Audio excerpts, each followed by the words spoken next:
이번에는 예루살렘 성읍의 회복이라 할 수 있는 느헤미야의 성벽 재건에 얽혔던 사건들을 알아보겠습니다. 느헤미야는 원래 아닥사스다 왕의 술관원이었습니다. 시대를 막론하고 왕의 음식은 매우 중요하죠. 맛이 있느냐의 문제도 있겠지만 기본적으로 왕의 건강 문제와 직결되어 있을 뿐 아니라 언제 있을지 모르는 독살의 위험이 상존해 있기 때문입니다. 따라서 느헤미야가 왕의 술관원이라는 사실은 왕에게 상당한 신임을 받고 있는 사람이다라는 것도 알게 해주죠. 아닥사스다 20년 기원전 444년의 어느 날 느헤미야의 형제 중 하난이라는 사람이 유다에서 온 동포 2명과 함께 느헤미야를 찾아옵니다. 느헤미야가 자연스럽게 물어봤겠죠. 그래, 유다 쪽하고 예루살렘은 어떻게 살만합니까? 그런데 충격적인 소식을 듣게 됩니다. 말도 마세요. 사는 게 아닙니다. 우리가 없는 사이에 언제 들어왔는지 모르는 사람들이 사사건건 시비를 걸고 몰매 맞고 그래요. 성전을 지었는데 도시 주변으로 성곽도 무너지고 성문도 불타서 없는 상태거든요. 예상치 못한 이런 이야기를 들은 느헤미야는 마음이 너무도 슬픈 마음에 며칠을 금식하며 기도합니다. 며칠이 지나 마음을 진정한 느헤미야가 왕궁 업무에 복귀합니다. 그런데 얼굴에는 수심이 가득했습니다. 왕이 눈치를 챌 정도였어요. 왕이 묻습니다. 네가 병이 없거늘 어찌하여 얼굴에 수심이 있느냐? 이는 필연 내 마음에 근심이 있음이로다. 느헤미야는 자신의 속마음이 들킨 것이 두려웠지만 솔직히 말하기로 결심합니다. 왕은 만세수를 하옵소서. 내 조상들의 묘실이 있는 성읍이 이제까지 황폐하고 성문이 불탔사오니 내가 어찌 얼굴에 수심이 없사오리이까 하니 그 말을 듣자 왕은 그러면 원하는 게 뭐냐라고 물어요.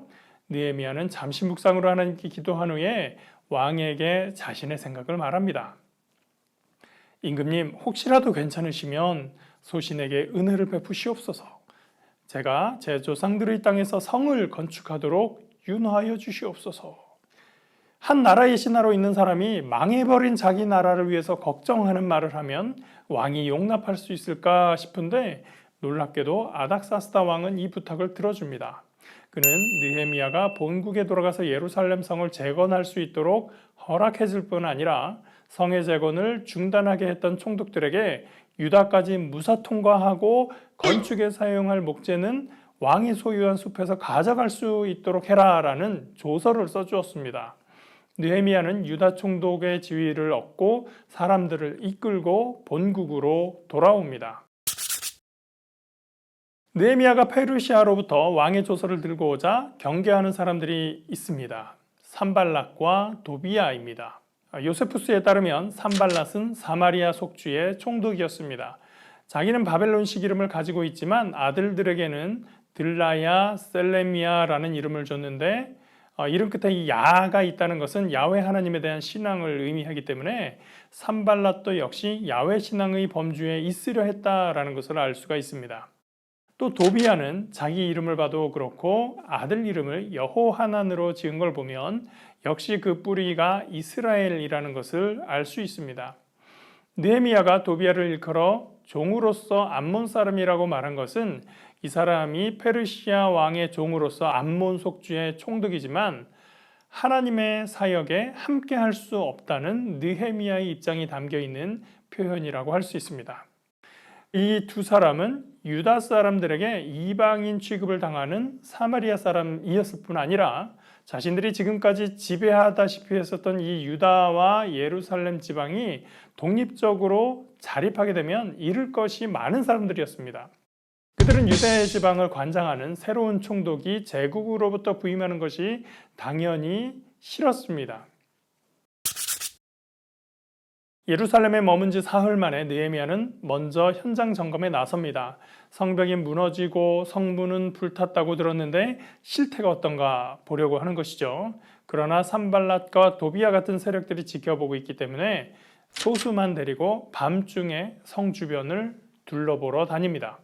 어땠을까요? 그 밤에 골짜기 문으로 나가서 용정으로 분문에 이르는 동안에 보니 예루살렘 성벽이 다 무너졌고 성문은 불탔더라. 느헤미야는 역시나 들은 그대로였다는 것을 보고 나서는 예루살렘의 지도자들을 모아 업무를 분담해서 공사를 시작합니다. 공사가 시작되자 본격적으로 산발락과 도비아의 방해가 시작됩니다. 처음에는 성벽을 세우려는 유대 사람들을 조롱합니다.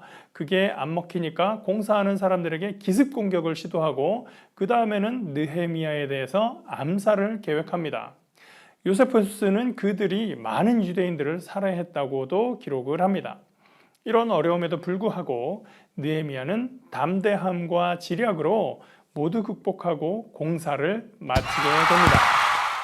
성전이 완공되자 도비아는 유다의 귀족들과 편지를 주고받았고 도비아와 소통한 유다 귀족들은 느헤미야에게 도비아가 원래는 좋은 사람이라고 편들어주면서 느헤미야의 경계심을 약화시키려고 했습니다.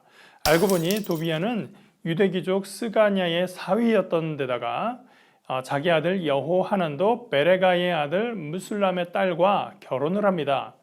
느헤미야 3장에 보면 무술람이 성벽 공사와 관련해서 2번이나 언급되면서 중요한 역할을 했었던 사람입니다. 어찌 보면 그만큼 유대 내부에서 적과 내통하는 사람들이 많았다고도 할 수 있습니다.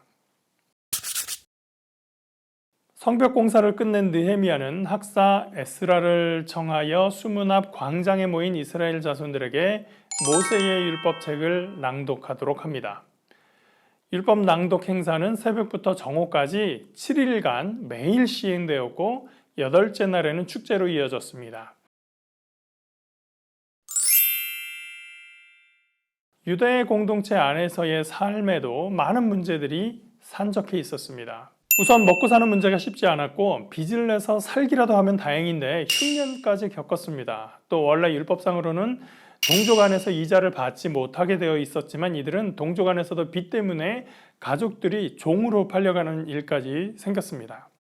느헤미야는 율법의 가르침에 따라서 이자를 금지하고 세금 부담을 최소화하기 위해서 자신이 총독으로 있는 12년 동안 급여를 받지 않습니다. 느헤미야는 고리대금을 금지함으로써 사회적인 안정을 되찾고 성벽을 무사히 완공할 수 있었습니다. 성벽 공사를 마무리한 느헤미야는 1차 임무를 완수하고 아닥사스다 왕에게 돌아가서 얼마간 머물다가 왕에게 허락을 받고 다시 예루살렘으로 돌아옵니다. 그가 돌아왔을 때 놀라운 사실을 알게 됩니다. 느헤미야가 총독이 되어서 1차로 유대에 와서 성벽 공사를 시작했을 당시에 예루살렘 성전과 온 백성들의 신앙을 책임졌던 대제사장은 엘리야십이었습니다.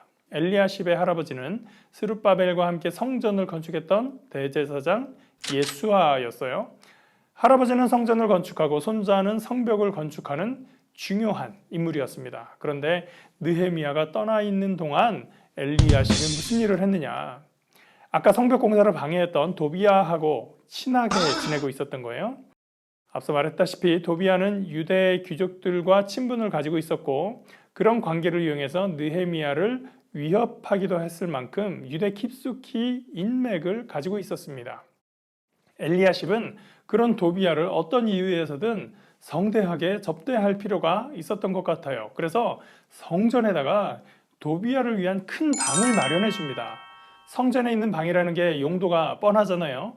그 방은 원래 소재물과 유향과 그릇과 또 레위 사람들과 노래하는 자들과 문지기들에게 11조로 주는 곡물과 새 포도주와 기름과 또 제사장들에게 주는 거제물을 두는 곳이라. 도비아가 아예 여기다가 살림을 차린 걸 알게 된 느헤미야는 도비아의 세간을 밖으로 던져버리고 성전에 쓰는 그릇과 소재물과 유향을 다시 들여놓았습니다. 그것뿐 아니라 성전을 섬기는 레위 사람들에게 당연히 지급해야 될 몫을 지급하지 않아서 레위 사람들이 성전에서 할 일을 안 하고 밭에 가서 아르바이트를 하고 있었습니다. 느헤미야가 조치를 취합니다. 흩어져 딴 일을 하고 있는 레위 사람들을 다 불러 모아서 성전 제자리에 세워주고 그들에게 주도록 되어 있었던 11조를 나누어 줍니다. 며칠 지나서 안식일이 됐는데 또 문제가 발견됩니다. 안식일이고 뭐고 사람들이 평소랑 똑같이 일하고 똑같이 장사하고 있었던 거예요. 느헤미야는 안식일 동안 예루살렘 성문을 닫아버립니다. 그래서 상업행위를 금지하게 되죠. 게다가 유대인의 정체성에 있어서 가장 심각한 문제는 백성들이 이방 여인과 결혼하는 문제였습니다. 유다 사람들이 아스돗, 암몬, 모압 여인들과 결혼을 하는 데다 그 자식들을 보니까 엄마에게 배워서 이방 말은 할 줄 아는데 히브리 말은 할 줄 모르는 거예요.